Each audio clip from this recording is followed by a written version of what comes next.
जय श्री कृष्णा। राधे राधे। आप और आपके पूरे परिवार पर भगवान विष्णु की कृपा सदा सर्वदा बनी रहे। आज हम इस वीडियो में जानेंगे इंदिरा एकादशी व्रत कब है, इसका पारण कब करें और शुभ मुहूर्त के बारे में। हमारे सनातन धर्म में एकादशी का व्रत बहुत महत्वपूर्ण माना जाता है। प्रत्येक मास में 2 एकादशी होती है, एक कृष्ण पक्ष में, दूसरी शुक्ल पक्ष में। श्राद्ध पक्ष में पड़ने वाली एकादशी इंदिरा एकादशी जो आश्विन मास के कृष्ण पक्ष की एकादशी होती है। पितृ पक्ष में आने वाली इस एकादशी का विशेष महत्व होता है। ग्रंथों के अनुसार इस एकादशी पर विधि पूर्वक व्रत करके इसके पुण्य को पूर्वज के नाम पर दान कर दिया जाए तो उन्हें मोक्ष मिल जाता है।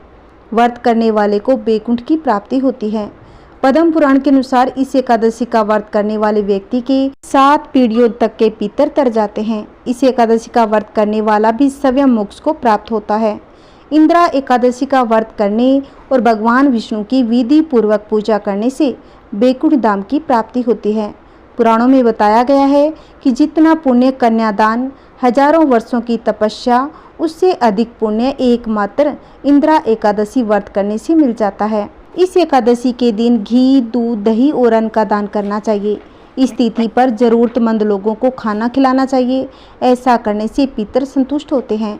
इन चीज़ों का दान करने से घर में सुख समृद्धि बढ़ती है, धन का लाभ होता है। इस एकादशी के व्रत और पूजा की विधि अन्य एकादशियों की तरह ही होती है, लेकिन सिर्फ इतना ही अंतर है कि इस एकादशी पर शालिग्राम जी की भी पूजा होती है। इस दिन स्नान आदि से पवित्र होकर सुबह भगवान विष्णु के सामने व्रत और पूजा का संकल्प लेना चाहिए।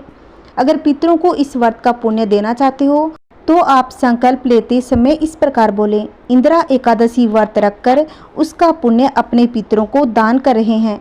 हे श्री हरि, आप हमारे द्वारा किया गया दान और व्रत का पुण्य देना चाहते हैं तो संकल्प में इस तरह बोलें। इसके बाद भगवान शालिग्राम जी की पूजा करें। भगवान शालिग्राम को पंचामृत से स्नान कराएं।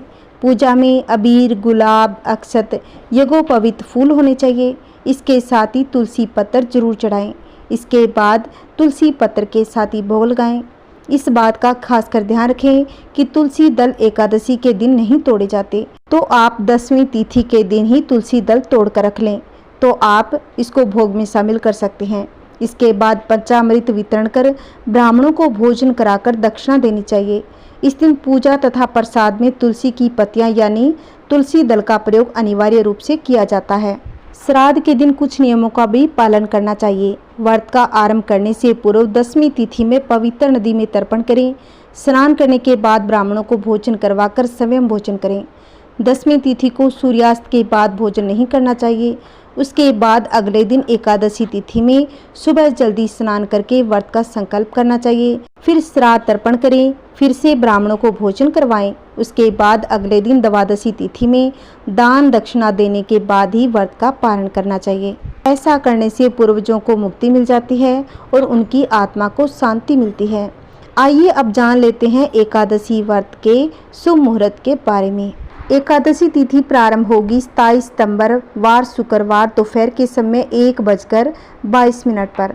एकादशी तिथि का समापन हो जाएगा 28 सितंबर शनिवार के दिन दोपहर 2:50 पर। उदयकालीन तिथि के अनुसार इंदिरा एकादशी का व्रत 28 सितंबर शनिवार के दिन रखा जाएगा। द्वादशी तिथि का प्रारंभ हो जाएगा 28 सितंबर शनिवार के दिन दोपहर के समय 2:51 पर। द्वादशी तिथि का समापन हो जाएगा 29 सितंबर रविवार दोपहर 4:48 पर। आइए जान लेते हैं इंदिरा एकादशी व्रत का पारण का समय। 29 सितंबर रविवार के दिन व्रत का पारण किया जाएगा, जिसका शुभ समय रहेगा 6:13 से लेकर 6:36 तक सुबह के समय। ये शुभ समय, इसी समय में आपको एकादशी का व्रत पारण कर लेना चाहिए। 28 सितंबर शनिवार को सूर्योदय का समय रहेगा सुबह 6:13। सूर्यास्त का समय रहेगा शाम 6:10 पर। ब्रह्म मुहूर्त का समय यानी पूजा पाठ के लिए सबसे शुभ समय रहेगा 4:36 से 5:24 तक। अभिजीत मुहूर्त रहेगा 11:47 से 12:35 तक।